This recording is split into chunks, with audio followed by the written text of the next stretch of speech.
So we're going to start this part two, and I want to share my screen so that you can see the um, PowerPoint. Hopefully you can see the PowerPoint now.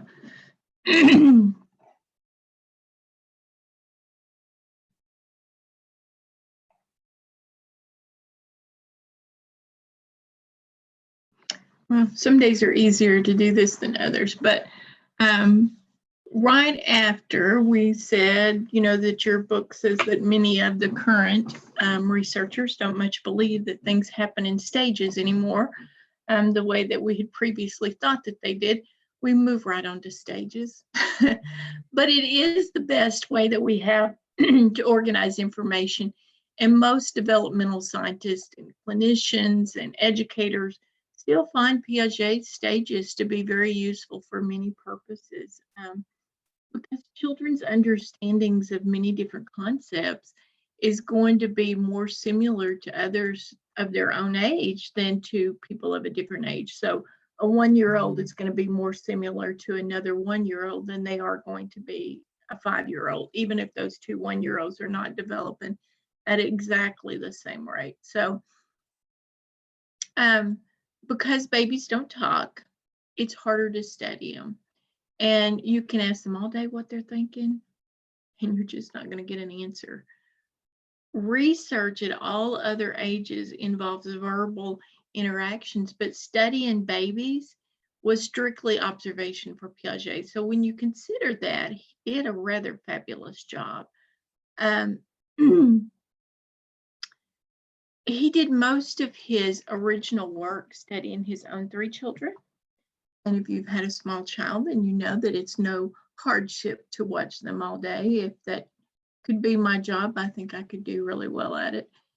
And he did an amazing job with such a small sample. He was able to identify the newborn's reflexive responses, so which responses were reflexive and came with them from birth, like turning their head in the direction of sound, startle reaction, grasping at a touch of their palm. If you stroke their palm, they'll close their little hands, and sucking when you touch their lips. So, the suckling reaction is very important because babies in the past didn't survive if they were not able to suck.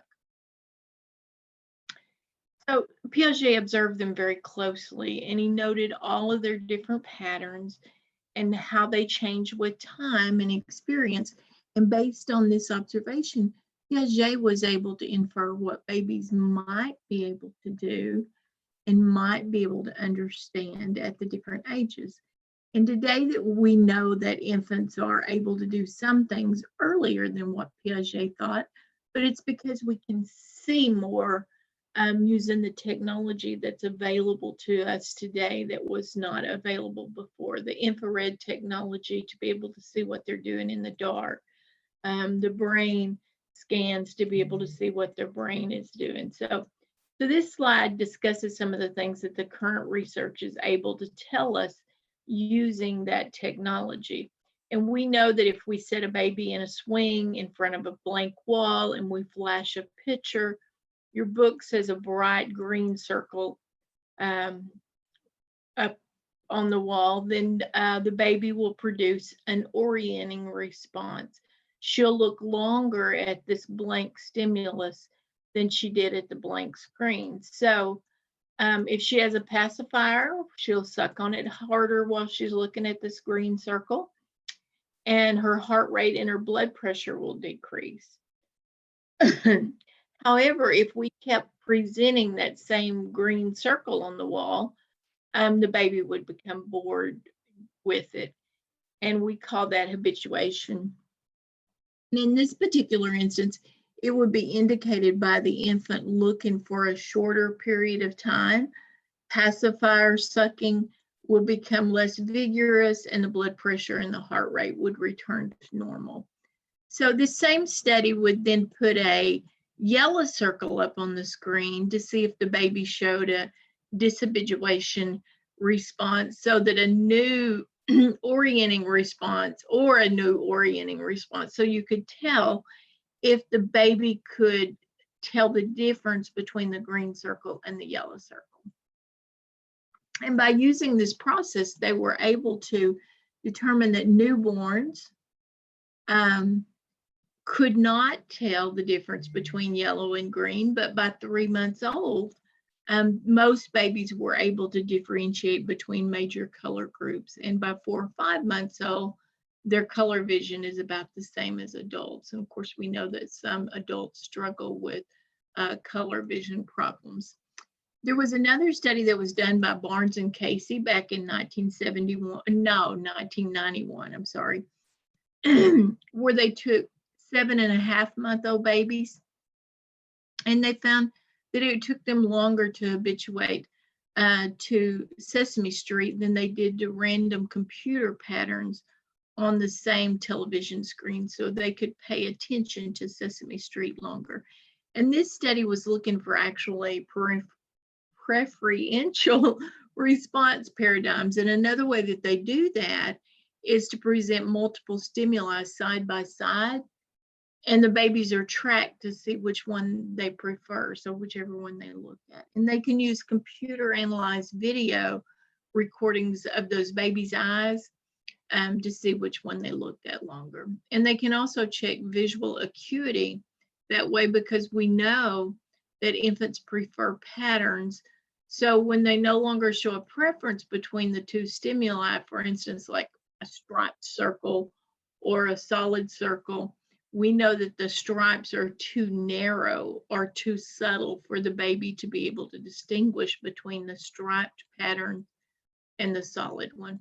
So it's really cool information, and studies like these have provided us with the information we have about infants' perceptual abilities, especially what they can see and hear. Your book has a table on page 83 that shows major milestones in typically developing infants in the areas of motor, visual, and auditory processes. Whoa, I'm struggling with my words today.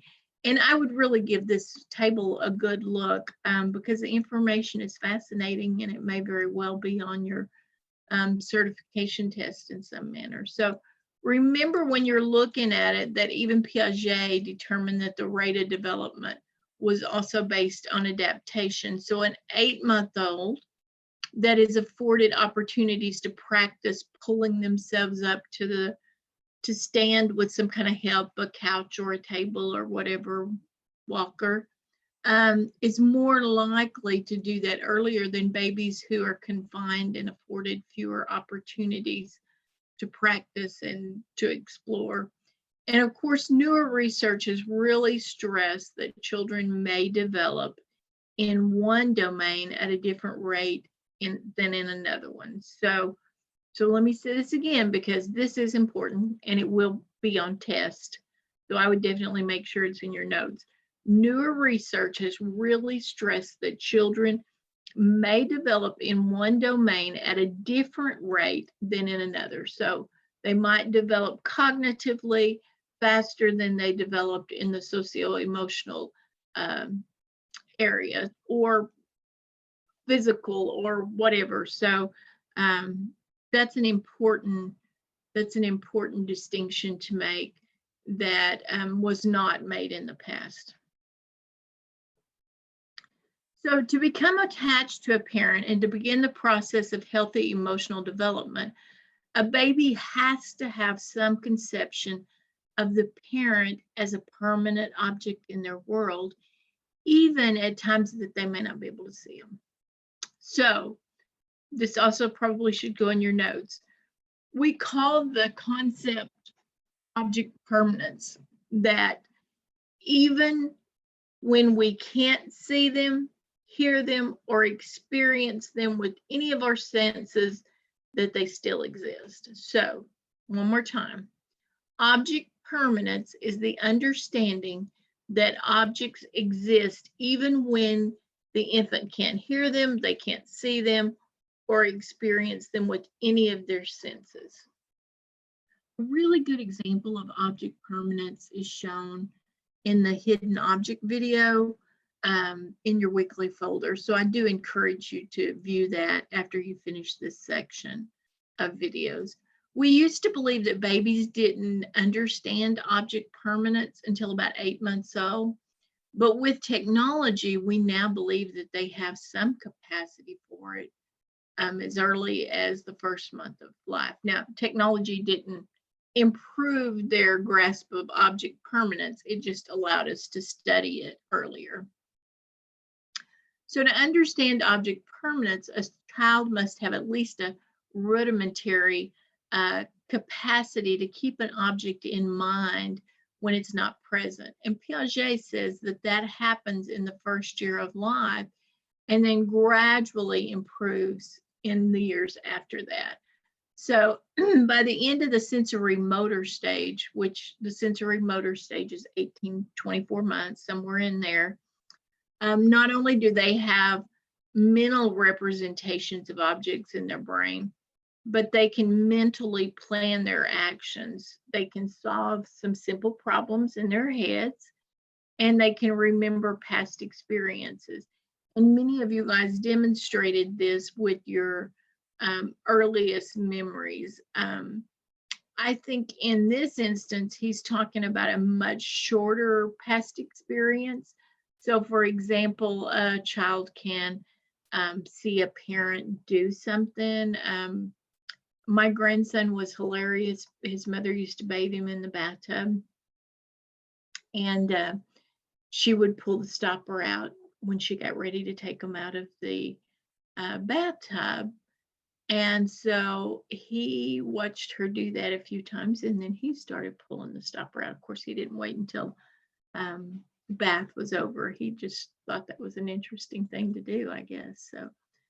So I'm going to stop here and talk about remembering in the next section.